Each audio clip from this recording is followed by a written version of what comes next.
এটা হচ্ছে বাংলাদেশের সবথেকে ভালো 125 সিসি বাইক, যেটার ব্রেকিং ভালো। মানে 125 সিসির মধ্যে সবথেকে উত্তম ব্রেকিংয়ের বাইক হচ্ছে এটা। যার কারণ হচ্ছে এটা ডিস্কটা দেখেন কত বড় ব্যবহার করছে। 125 সিসির মধ্যে সবচেয়ে বড় ডিস্ক বলা যায় এক কথায়। বাংলাদেশে যে কয়টা বাইক আছে, আবার সবাই এটার সাথে কম্পেয়ার করতে যায় না কেটিএমের সাথে কম্পেয়ার করা বাদ দিলে এটাই হচ্ছে বাংলাদেশের সবচেয়ে বড় ডিস্কের বাইক 125 সিসির মধ্যে। আর এই বাইকটাতে একমাত্র ব্যবহার করা হয়েছে বর্তমানে এবিএস।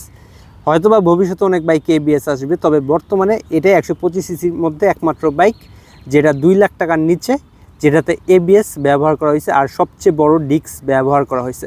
আর চাকার দিক থেকেও এই বাইকটার চাকা অন্যান্য বাইকের থেকে অনেক মোটা বলা যায়।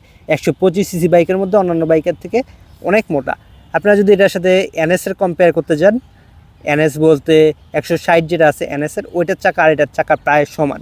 আর পেছনে ব্যবহার করা হয়েছে এটার হচ্ছে ড্রাম ব্রেক, পেছনের ড্রাম ব্রেক ব্যবহার করা হয়েছে। আর এটা হচ্ছে 130 এর ড্রাম ব্রেক। এটা সচরাচর সব বাইকেই সেম থাকে, 130-এর ড্রাম ব্রেক, এটাতে ওইটাই ব্যবহার করা হয়েছে।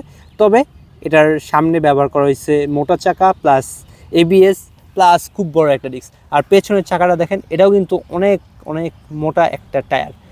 সচরাচর 150 বা 160 সিসি বাইকের টায়ার সেগমেন্ট আর এই বাইকের টায়ার সেগমেন্ট, সামনের ডিস্কের সেগমেন্ট সেম বলা যায়। আর এই বাইকটা দেখা কেউ কোনো দিক থেকে বলতে পারবে না এটা হচ্ছে 125 সিসি কোনো একটা মোটরসাইকেল।